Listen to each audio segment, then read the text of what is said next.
ഒമാനിൽ ആളുകളെ പറ്റിച്ച് പണം തട്ടിയെടുക്കാൻ പുതിയ തന്ത്രങ്ങളുമായി തട്ടിപ്പ് സംഘം.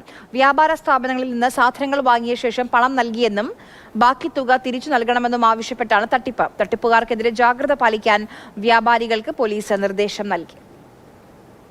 ദാഖലിയ ഗവർണറേറ്റിലാണ് ഏറ്റവും ഒടുവിലായി തട്ടിപ്പ് റിപ്പോർട്ട് ചെയ്തത്. വ്യാപാര സ്ഥാപനത്തിലെത്തി സാധനങ്ങൾ വാങ്ങും. ഇതിനുശേഷം ഉയർന്ന മൂല്യമുള്ള പണം നൽകുന്നതായി ഭാവിക്കുകയും ബാക്കി തുക വേണമെന്ന് ആവശ്യപ്പെടുകയും ചെയ്യും. വ്യാപാരികളുടെ ശ്രദ്ധ തെറ്റിച്ചാണ് തട്ടിപ്പ്.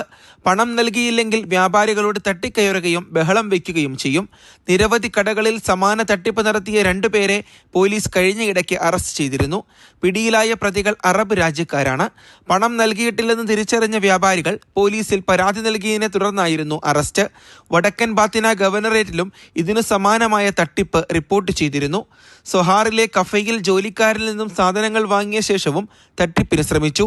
ഇയാൾ പണം നൽകിയിട്ടില്ലെന്ന് തിരിച്ചറിഞ്ഞ കഫയിലെ ജീവനക്കാരൻ പോലീസിൽ വിവരം അറിയിക്കുകയായിരുന്നു. വ്യാപാരികൾ കൂടുതൽ ശ്രദ്ധിക്കണമെന്നും വ്യാപാര സ്ഥാപനങ്ങളിലെ CCTVകൾ പ്രവർത്തിക്കുന്നുണ്ടെന്ന് ഉറപ്പുവരുത്തണമെന്നും പോലീസ് നിർദ്ദേശിച്ചു.